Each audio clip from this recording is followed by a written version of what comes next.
Pastaj sigurisht, meditimi rrit besimin tuaj. Kur ju i bindeni Perëndis, ai ju bekon në mënyra që nuk i keni provuar. Dhe kjo ndërton besimin tuaj pas një farë kohe. Dhe nëse mendoni për fjalën e Perëndis, në fakt nuk ekziston ndërtues më i mirë i besimit se sa ajo.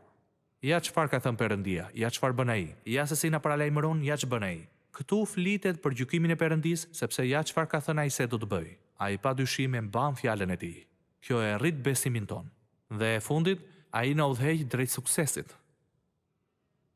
Me fjalë të tjera, mendoni për këtë. Perëndia nuk do që ju të dështoni në asgjë që ju bëni. Dëgjoni me kujdes. Ai nuk dëshiron që ju të dështoni në asgjë që bëni. Ai mund t'i lejojë dështimet me qëllim që t'ju mësoj diçka që ai dëshiron që të mësoni për të pasur suksesin që ai do që të keni. Kështu padyshim që të gjithë kemi provuar dështime dhe zhgënjime në jetë, refuzime e plot gjëra të tjera.